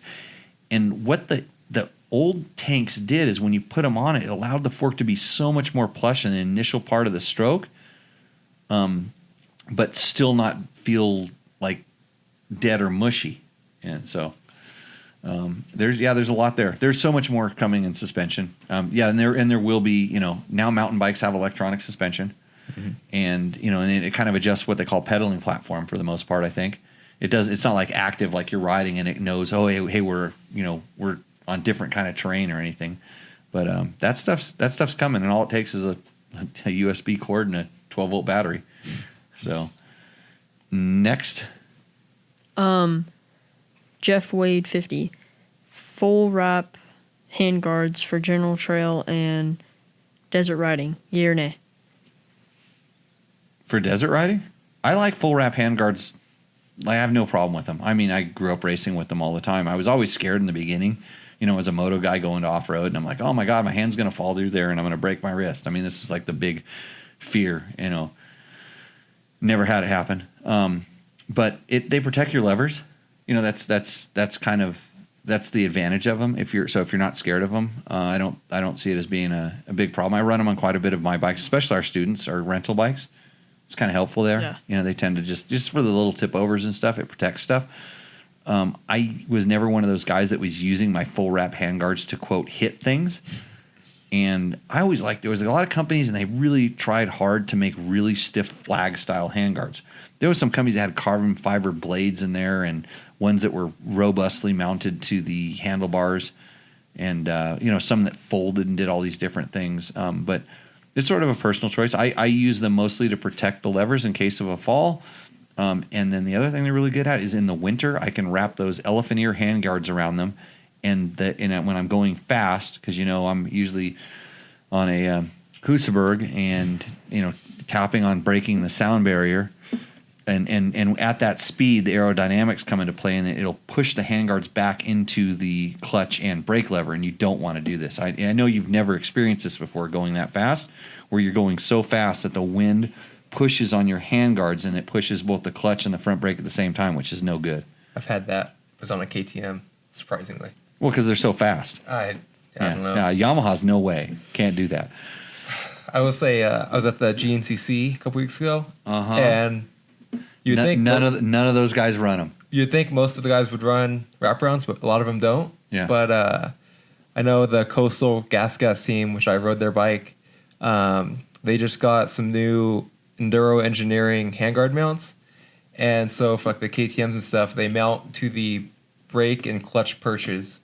And then it's like an aluminum end, and you drill holes into your handguard, and you bolt it to the Enduro Engineering mount. So it's like a wraparound strength up front, but it's not the full wraparound. But it doesn't go all the way around. Yeah, and it bends and twists a little bit. So yeah, it's kind of cool. You got something to test? No, but I will. It'll be on dirtbiketest.com soon. Okay, all the information. Yes. Got it. It's your job. Yes. And if you would work on as the Ministry of Advertising, you'd get money. You know. Maybe they will after they see it. You have to pay me my royalties first. Okay. What's next, Logan? Michael Frederick. What are your thoughts on the Taco Moto ECU for the Husqvarna 300 TPI? So I don't know because I have not ridden it. My experience so far with which ECU was it? Did you say which? It was just the Taco Moto one. So I think the only company that's making those right now is the Get. So the Athena Get one. I have ridden a client's bike that had that system, but it also relocated the fuel injector into the intake manifold off of the transfer ports. So, and I asked, I saw this stuff and I'm like, wow, I thought he converted a carbureted bike to fuel injected. This is what I thought when I saw it. I'm like, oh, did you convert it? He goes, no, it's the fuel injected one. I just modified it. And I'm like, well, why'd you do that? And he said, I wanted more power. I'm like, did you get it? He's like, yeah. And so I had to ride it. And I didn't achieve that same result. It felt like a not so well jetted carburetor is what I went back to. What you did get was you got carburetor like throttle response, which went wow. It was like a carbureted two-stroke versus a fuel injected two-stroke. And granted, this is a personal trait and preference. Some people like that snap or that pop, and other people think the new KTMs and gases and Huskies are too smooth and too whatever. But I until I ride it and know exactly what it is, I still have not found that most of these ECU conversions are better at drivability or rideability, but they do make more power. So be very careful that you understand what I just said there. They make more power, or they feel like they make more power, especially to people that can't really feel it. Those people usually like to look at a dyno chart. But as far as rideability and drivability, I think the stock stuff is still really good and hard to beat. And I'm not just saying that. I know that this is the case, and I would find that if you're thinking about this, I would say at any point when you're riding, this is a nugget for tonight. At any point when you're riding, when you want more power, because that's what you really want, turn the throttle farther. It usually works. You will get more power, and you don't have to send anybody money. But when you start turning the throttle farther and you realize you don't have the power that you wanted, then we can have a discussion about how to get more at that point. I mean, you can get more at that RPM level, but if you want more power, you just turn the throttle, and then all of a sudden you get an increase in power. It's amazing. It works almost every time. I've rarely found somebody that's like really wide open and at peak RPM and saying, man, I need more. Like, you think about it, it's usually at that point your tire's spinning and you're looking for better traction. Then we can talk about tires. So, is that we answered? Did we answer that question? Yeah. Does that technique work for you, Logan? What? Twisting the throttle farther? Oh, yeah. Okay. I've got a question for you, Jimmy. Okay. On carbs versus TPI. Mm-hmm. Do you think it would be beneficial for a company like Gas, who's supposed to be the less expensive option of the KTM brands, to have their off-road bikes carbureted versus having the TPI systems? There seems to be... The Gas is the best fuel-injected KTM you can buy. There's something different in it. I noticed this when I rode their EC300 or something, and it may have been something in the power valve. Careful with that tapping, and we're hearing that over here. I noticed there was something different, and I don't know if it was a power valve or if it was something in the programming, but the Gas was the best one. did you notice that when Yamaha released their YZ125 info, did you see what they called the carburetor?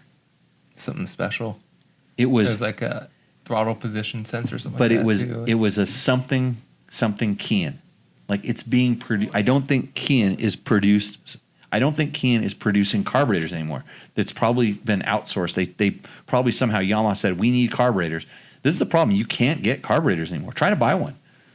Like I'm actually buying knockoff Chinese FCR carburetors that have been tuned by a guy that knows what he's doing. He's taking the Chinese one and putting the good parts in it out of older Kian ones, and replacing the parts and making them work. But I don't think that you're going to save that much money right now by going to a carburetor. The electronics are getting cheaper and cheaper, and the parts are cheaper and cheaper, and it's honestly it's better. And if it's really a problem in the performance, if you want your fuel injected bike to run like a carbureted bike, I guarantee you that there's tuners that could do this. You could achieve the carbureted feel, but you'd be sort of defeating the purpose of, I remember early 4-strokes when we went fuel injected, everybody's like, these things are no good. These things are crap because they don't have, they lose power. And then you realize it's like what you thought was power, this which is what a carburetor does. It takes a while for it to figure itself out. That's not power. That's a delay. And we all learned how to ride with that delay, and we expected it. But all of a sudden, you got instant throttle response, and it's like, ooh, I don't know. But so you turn the throttle a little bit farther, and if you did the same thing in a carburetor, you would get a bog. But now you turn a little bit farther, and it's kind of smooth. And you're like, oh, what? Well, I don't know. So I'm not sure. I think on the cost cutting side of things, I don't know that it's cheap. What did I say, Bob? Nothing, sorry. I didn't say Husaberg. There's no Husaberg. That's the Hus. Oh, you fell asleep and your head hit that bell. Yeah. Okay. Okay. Yeah, I wasn't paying attention. Okay. Did I answer the question? We good? Sure. I don't know. I know a lot of people that want carbureted KTMs, new KTMs, but they can't really get them. At least not in the off-road model with electric start and stuff. So Trevor, here's what you need to do. It's a good business idea.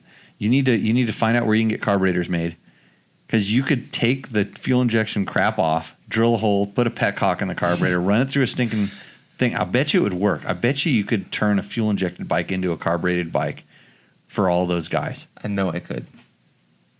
With your set of tools, I could. Except they couldn't get a sticker. Let's make one. Let's make this a project. Let's convert a fuel injected bike into a carburetor. I mean, I totally agree with you. I know there's guys that want to do this. I would hate to do it, but George, let's get George's bike. Don't tell George. We'll get George's KTM and we'll bring it back here. Hey, Brian Horton's on the line. I see him there. He's a diesel mechanic. Somebody made jokes about diesel mechanics.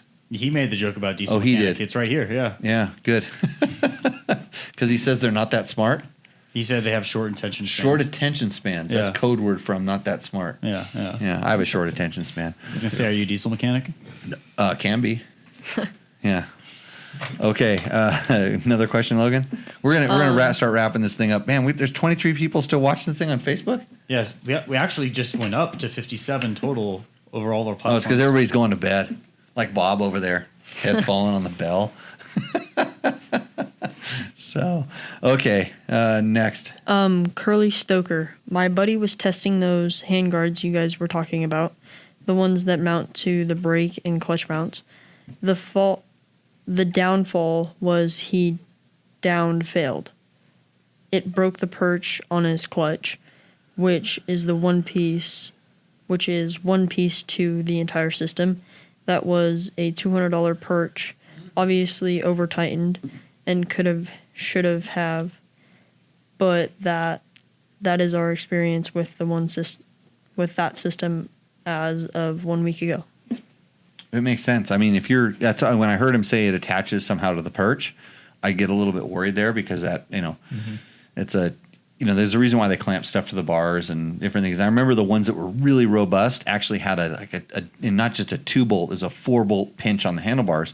And the reason that those were difficult, because there's not enough room up there on most handlebars. That's the problem, yeah. You're running out of real estate up there, this start and a kill button, all these different things to put up there. But Yeah, I mean, no, there's always that's been an ongoing thing. I mean, it goes back to like the old low jacks and the hair scrambles and GNCCs. These guys would just not run handguards, and they were just. I mean, I'm sure their fingers are all gnarled and mangled, and you hear about this, and then you see Scott Summers running a 26-inch wide bar, like an old school mountain bike bar with a tank trap as a bark busters. I mean, his stuff was he would just smash things, and so there's just different ways of doing things. I'm frankly blown away by how those guys are going through the trees, and I know it's kind of quad width and stuff, but you're still trying to cut turns, and there's trees on the side, and the ones that are really amazing are the guys going through the tighter national enduro trees, how fast those guys are going, and a lot of them are same thing, running brush guards, not wraparound hand guards. And I don't know what the bar width is. It actually somebody that's totally into that series should walk all the AA riders and measure the bar widths and just publish them. That would be a very interesting. Like if I were a editor of a very well renowned dirt bike testing / information site or something, like imagine if I was in charge of dirt bike test, I would assign one of my lemmings to go do that, and we would make a story out of it. Someone's paying, I'll go. I thought somebody paid for you to go to the GNCC. They did. Yeah, you didn't take a tape measure. I did not. I forgot. I would have done it if I forgot it. Yeah, I found out too late. Yeah. Okay, next question, Logan. That's it. That's it? There's one more on there's one more. Yeah. On the Google Doc, yeah. What's your guys' thoughts on Electron carbs on 4-strokes? Yeah. They still make them?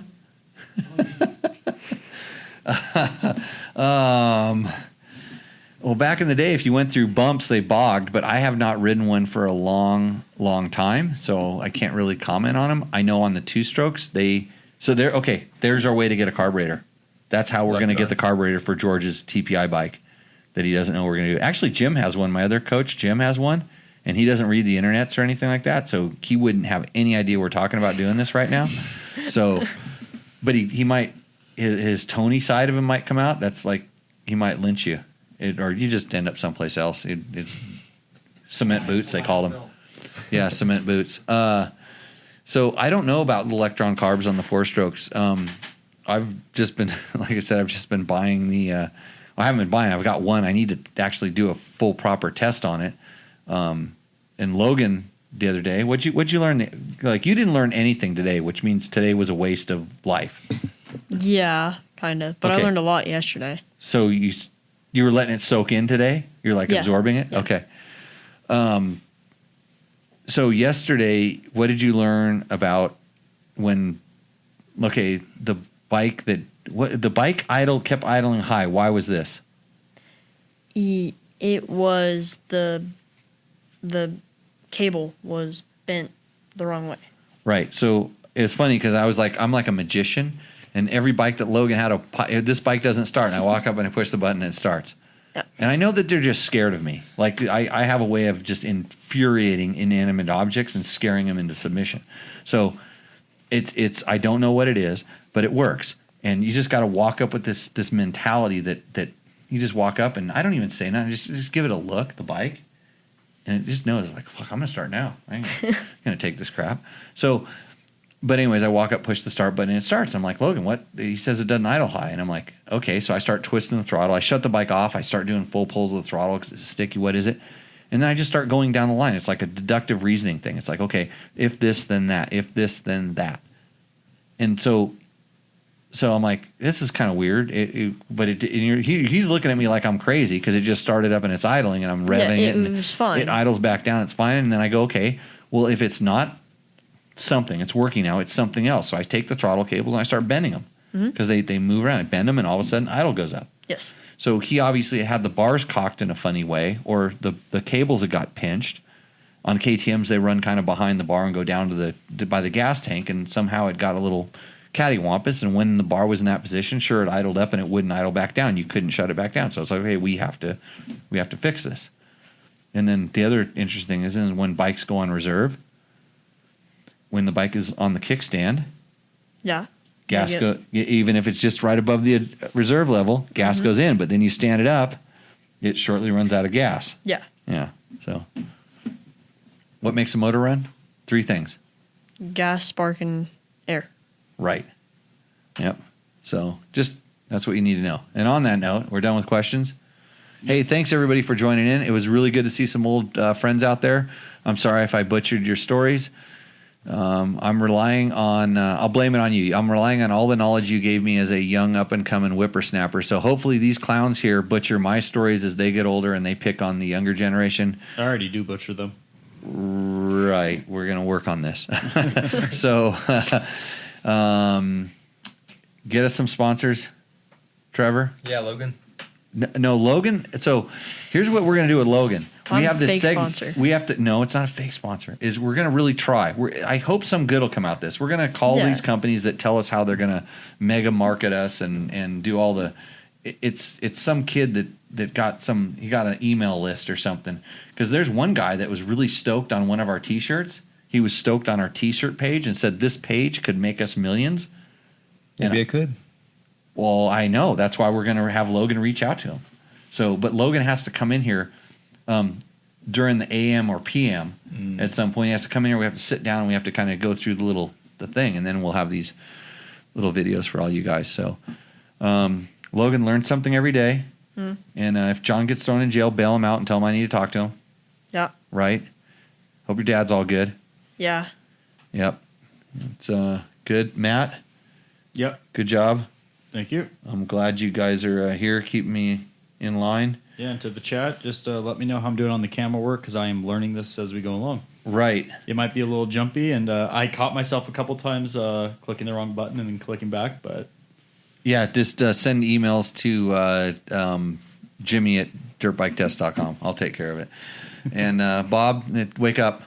End of the show. What? Yeah, No. yeah. So next time, make sure you get here early. Deliver the tacos. We're having tacos at next Tech Talk Taco. Are we here next week? I am not. You're not here. I'm not. I'm racing. Where? Mountain bikes. Oh. The fun cycles. Okay, so it's just me and you, Logan. So you have your Logan and Matt's Hot Minute segment. What would you have planned for that? I would just figure that out. I didn't know if we were actually doing that or not. So you didn't have it planned? I didn't have it planned. No. That sounds like me. Yeah. Okay, so Logan, do you have any parting words for everybody? I say a lot. Yeah. And yeah. Yeah, it's good radio. Okay. With that, we'll see you out on the trail, guys. Thanks a lot. Cheers.